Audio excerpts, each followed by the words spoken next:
মানসিক প্রতিবন্ধীর উপর গরম পানি ঢেলে বর্বরতা, মানবিকতার চরম অবক্ষয়, অভিযুক্ত গ্রেপ্তার। বিশেষ প্রতিনিধি গৌরাঙ্গ বিশ্বাস এর প্রতিবেদনে বিস্তারিত। টাঙ্গাইলের কালিহাতী উপজেলার চারান চৌরাস্তা এলাকায় এক হৃদয় বিদারক ঘটনা ঘটেছে। এক মানসিক প্রতিবন্ধী ব্যক্তির গায়ে গরম পানি ঢেলে নির্যাতন করেছে এক চা দোকানি। ওখানে কি হয়েছে? আপনার এখানে কি হয়েছে? ওই যে চা দোকান আছে না, সেরা পুরা দিচ্ছি। পুরা দিছে গরম পানি? গরম আনছি। নাম কি? রফিক। রফিক। আচ্ছা আচ্ছা আচ্ছা, পানি দিয়ে পুরা দিছে? পানি দিয়ে পুরা দিচ্ছে। কি অবস্থা দেখেন তো। এই অমানবিক ঘটনার বিরুদ্ধে এলাকায় তীব্র প্রতিক্রিয়া সৃষ্টি হয়েছে।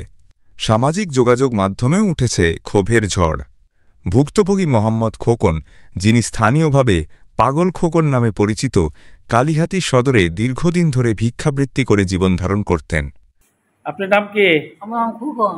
খোকন, আপনার বাড়ি কোথায়? বাড়ি শিলিমটি। শিলিমটি? ও আচ্ছা আচ্ছা আচ্ছা আচ্ছা। হ্যাঁ,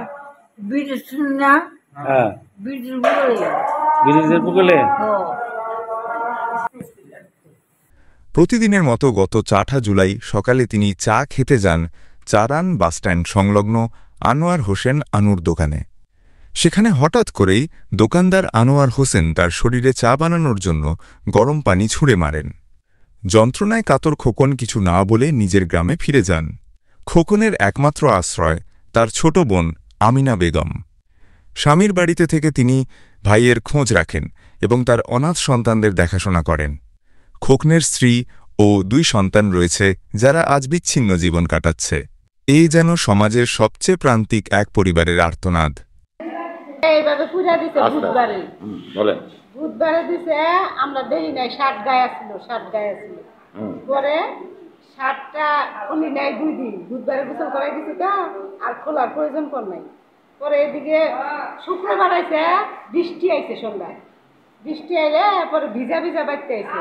আইলাম কইছি ভাই সন্ধ্যা হয়েছে, রাত ভালোই রাত, ভাই তুমি ঘুমাবা, এটা খুলো পাঞ্জাবি। না না, আমি খুব দুঃখ পাই, আমি খুব দুঃখ পাই, আমি খুলবো না। আমি খুলবা না কে? কয় যে দুঃখ। আমি কই না, ঠান্ডা লাগবো, খুলো, ভিজে গেছে গা। আপনার ভাইয়ের নাম কি? ভাইয়ের নাম ইসমাইল হোসেন খোকন। এটা বাড়ি কোথায়? বাড়ি শিমুলটি। এই শিমুলটি? হ্যাঁ। আর ঘটনাটা কোথায় ঘটছে? ঘটনাটা চারান বাজার। 8 চারান নাকি 5 চারান? 5 চারান বাজার। 5 চারান বাজার।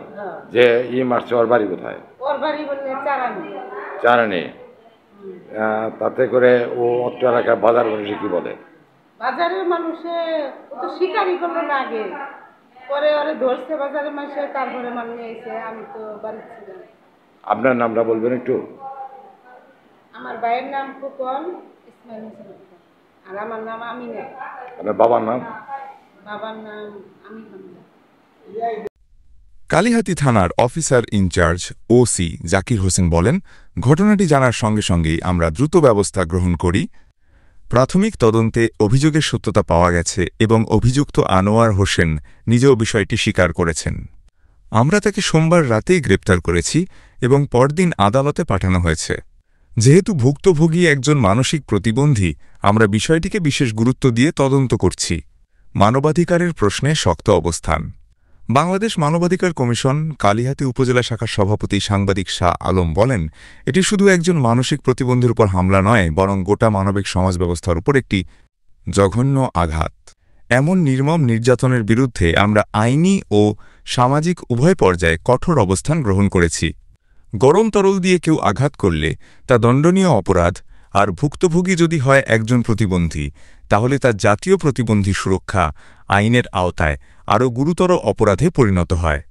আমরা চরম প্রতিবাদ জানাচ্ছি এবং ঘটনার সঠিক বিচার ও দৃষ্টান্তমূলক শাস্তির দাবি জানাই। ঘটনার পর চারানবাজার বণিক সমিতি, স্থানীয় মানবাধিকার কর্মী ও সচেতন নাগরিকরা ক্ষোভ প্রকাশ করে অভিযুক্ত আনোয়ার হোসেনের দৃষ্টান্তমূলক শাস্তি দাবি করেছেন। এই ঘটনার ভয়াবহতা আমাদের চোখে আঙুল দিয়ে দেখিয়ে দেয় প্রান্তিক মানুষের প্রতি আমাদের আচরণ কতটা নির্মম হয়ে উঠতে পারে। খোকনের আর্তনাদ যেন সমাজের হৃদয়কে নাড়িয়ে দেয়, বিবেককে জাগ্রত করে। মানবিকতা ফিরিয়ে আনার এখনই সময়। খোকন ও কালিহাতির আনাচে কানাচে সবাই তাকে চেনে খোকন পাগল। খোকন পাগল নামে পরিচিত এবং সবার ধারে ধারে উনি এই 2-1 টাকা করে নেন, তাই দিয়ে চলেন। এই খোকন কালিহাতির সবাই প্রায় চিনে এবং একটি চাষটল চারানের একটি চাষটল রফিক নামের এক লোক এই চা চাওয়ার কারণে তার গায়ে এই 1 কাপ চা, গরম চা তার শরীরে ছুঁড়ে দেয়।